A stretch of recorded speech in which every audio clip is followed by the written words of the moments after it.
Hello dear all.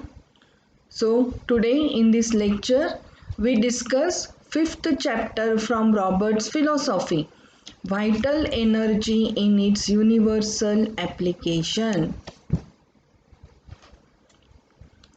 So let's understand the vital energy.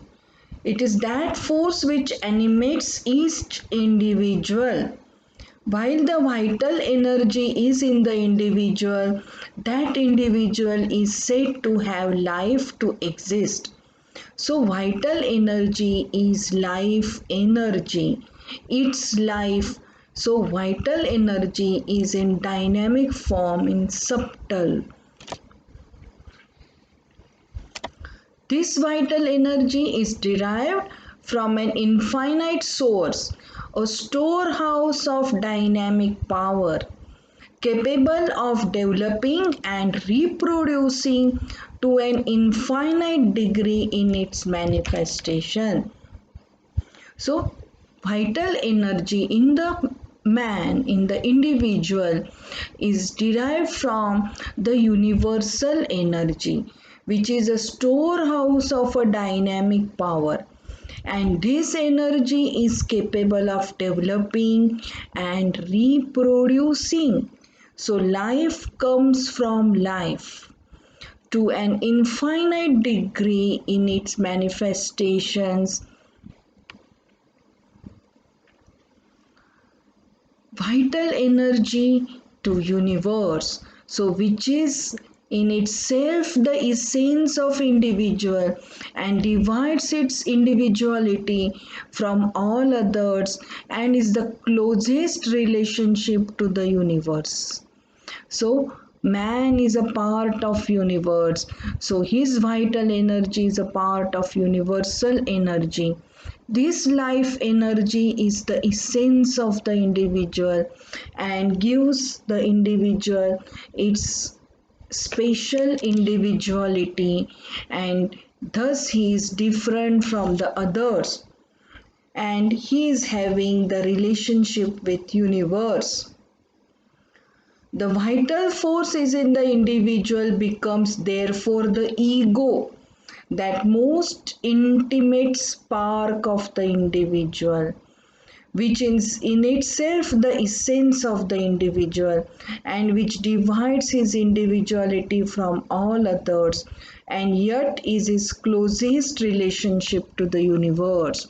So it is the ego, it is his spark which is the vital energy, the life energy, and this is again a part of universal energy. This life energy gives special recognition to the man. So his ego, the spark, the electric spark, the energy, the vitality of the individual.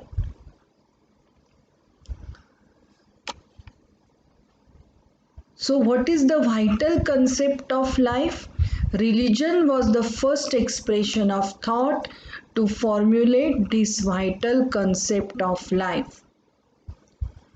Many religions, though through many ages, express the thought, maybe in Bible, and the Lord God. So this Lord, this God breathed into the nostrils the breath of life, and a man became a living soul. So religion accepts the concept of infinite life on the spiritual plane, but it is not attempted to apply everywhere. So to say, the Department of Medicine does not accept this spiritual plane, the infinite life energy present in the individual, and the various phenomena of health, disease, and cure due to the spiritual vital energy, maybe its disorder or order, is not accepted.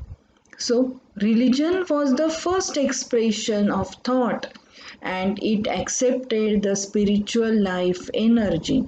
And this life energy was considered as if the Lord God breathed into the man's nostrils the life breath. So this was a concept in the religion. Now what is vital energy with science? Let's understand. Science accepts this life energy in parts and in fragments, but it never correlated the whole life energy and the phenomena of health and disease related to this life energy. So they didn't accept as a whole. So on the material or intellectual planes, science did not accept as a whole the concept of life energy. Astronomy is a part of science. Mathematics is an essential component of astronomy. Both viewed in the light of the whole vision of vital energy, moving energy, the activating power of the universe. So they viewed the life energy as the activating power of the universe. That's a vital energy of the universe. Vital energy with logic. Let's understand. Logic is the principles governing the comparative and constructive faculties in the pursuit and use of truth. All of us know logic is science of reasoning. So logic is divided into inductive logic and deductive logic. So inductive logic is logic of truth. So the induction, the conclusion drawn if the premises considered in this logic are true, the conclusions are also true. So without vital force, there can be no life and no development. Without a healthy normal development of the vital force, we find a state of decay and death. So this is the logical explanation of life and death. If vital force is there in the individual, he is alive and he is having life. But without vital force, there is a state of decay and death. Vital force is action and motion. Action is one interpretation, one manifestation of vital force. This vital energy is responsible for all growth and development in all spheres of existence of individual. So all of us know that the life energy is responsible for growth and development of the living beings. Influence of energy in growth and development. All of us agree to this. Vital force in its perfection means growth and development. Since there is no condition of standing still in nature, an infringement of natural laws means decay and death. The degree of infringement, either in an individual or in his predecessors, determines the degree of decay and its speed. So vital force in perfection, suppose it is in harmony, it means growth and development in proper direction. And infringement of natural laws means decay and death.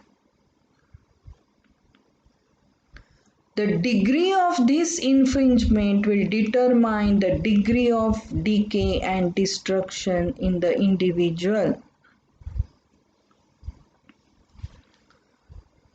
Mental, physical, spiritual sphere. Let's understand vital energy in this sphere. Spiritual, correct choice and aids to regain a lost balance in the form of religious convictions and beliefs All those help in growth development of spiritual life of man. At mental plane, instructions of various kinds in thoughts, which tends to development of mental faculties and all those things which go towards an honest comprehension of the individual towards himself and his relationship to others and all life. So, vital energy is responsible for the spiritual, mental, physical development of the individual. So, the correct choice and correct thoughts and correct emotions are responsible because of the vital energy. The relation of the individual is in harmony with himself first and with others in the life. So, vital energy is responsible for the development of spiritual life of man. What is spiritual life? It is interpreted as the mental life. And mental plane is nothing but consists of the thoughts and emotions.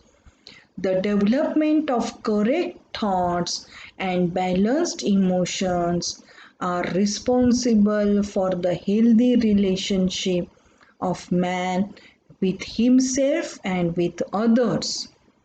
So, this is the role of vital energy in man. Thus, vital energy is responsible for the state of health if there is harmony with self and with others, and the healthy mind is developed with correct thoughts and correct balanced emotions which have healthy effect on the body functions. Thus, the relationship with self and others is built in harmony. This is the state of health. Vital energy in the other living beings, say plants. The presence of vital energy in plants evidenced its growth and movement according to the natural laws of development from within outwards. So, the plants as a living being, there is presence of growth and movement and development according to the natural laws. The plant develops from the seed according to the physical characteristics of the parents, and again under favorable circumstances passes on this spark of vital energy in its own fertility. So, a small seed having the capacity to get developed into a huge tree is because of this presence of vital energy in that seed. And of course, this seed contains all the hidden characteristics of that tree with its texture of leaves, the pattern of branching, the pattern of flowers and fruits. So this all phenomena of development of plants takes place according to the fixed laws of nature, and these fixed laws of nature are operative because of this vital energy, which is a part of universal energy. Now, vital energy in the preparation of homeopathic medicines. In the homeopathic method of preparing the drugs for medication, by releasing this energy therein through potentization. Also, presence of vital energy is there in the animal kingdom and as well as in the drug substances has long sought to cure. Through the medium of substances have tremendous power we known to be cured.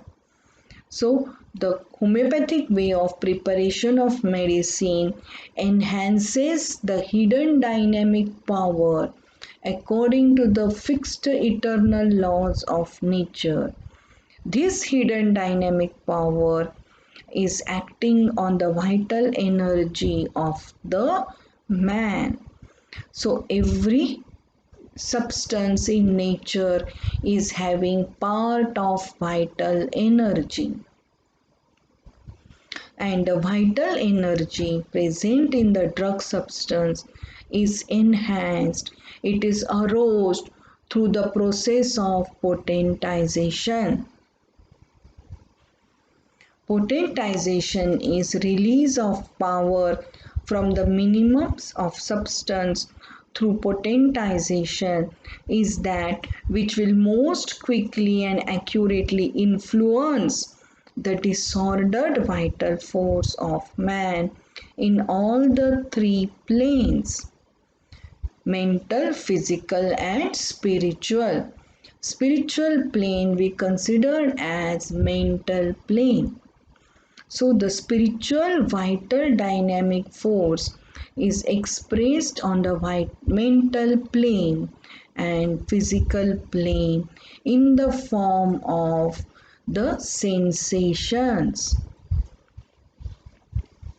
Thus, potentization is the most important aspect in homeopathy, which releases the power from the drug substance which is otherwise hidden and only aroused after the process of potentization. Mathematical law of least action. So, the quantity of action necessary to effect any change in nature is the least possible. As Fink said, the decisive amount is always minimum and infinitesimal. Law of least action is applied to the administration of homeopathic potentized remedies. At HAHNEMANN's times, the old school was practicing with the medicines which were given in large doses and mixtures. As against this, Dr. HAHNEMANN is advocating a single dose of the homeopathic remedy, and the homeopathic remedy is also single, not in any mixture, not in the large doses or combinations. So this is also according to the law of nature, this law of nature of least action. So any phenomena in nature to take place, the quantity of action necessary to effect any change in it is very small, very minimum, infinitesimal. So the phenomena of the cure takes place by administration of the homeopathic remedy, which is a single remedy, potentized remedy, and given in minimum dose. And what is its role? It just stimulates the vital energy to bring about the cure. Even the phenomena of disease is because of these causes which are very subtle, dynamic in nature, and these dynamic causes are also very minimum in quantity. The quantity of these causes to produce any disease is very small, cannot be counted, and it is also in the dynamic form. So also the action of homeopathic remedies is in the dynamic form, in the form of single remedy, in the form of minimum quantity of the drug, and remedy is simillimum. Law of nature. The greater the divisibility of the elements of matter, the more they exhibit the possibility of permeability by the vital energy. Thus, the question that where do our homeopathic remedies act? They act on this vital energy. The energy being not dependent upon the mass, but on the play or balance between the positive and negative poles of atom. So this balance is between the positive and negative poles of atom. So this is the energy which the forces of attraction which are present between the positive and negative poles of atom. This can be easily accepted as the forces of the attraction which are produced as a magnetic field in the magnet. Lack of balance due to any released power of an infinitesimal amount of almost, say, any substances, animal, vegetable or mineral, which has in itself the susceptibility of the vital energy. So, if any change in nature, its effect is shown in all the relationship between any living things and circumstances. So lack of balance, if it is seen in the vegetable kingdom or upon the animals or upon the man, it is expressed as a phenomena of disorder. So the importance of balance and harmony is to maintain the state of health of the functioning of this vital energy. Influence of divisibility. All the elements and all the forms of matter are capable of being moved, activated by vital energy, although they may not themselves possess this energy within themselves. So all the forms of matter are having their vital energy, and this is activated by the process of potentization, so that the drug substances are converted to the active dynamic form of medicines. They are having the vital dynamic energy amongst it. All the elements and all the forms of matter possess the possibility of divisibility to an infinite degree. Very important aspect of the mathematics is that there is no upper limit of divisibility. Thus, we call it as infinite degree of divisibility. Matter can be divided infinitely. Thus, the most important action of vital energy is in the action, the motion, direction and balance. This is helping to maintain the harmony. Harmony is expressed in the state of health. Vital force is capable of three forms of action, motion, direction and balance. These manifestations of energy are an integral part of the exhibition of vital energy. So, vital energy is expressed in three important aspects: action, motion, direction and balance. Growth and development are directed motion in the degree of their perfection find in the manifestation of balance. So everything is a harmony. The action, the motion, the direction of growth, the balance is maintained, and this is a manifestation of the vital energy which is acting in balance. And that was the discussion of vital energy in the universal application. Thank you.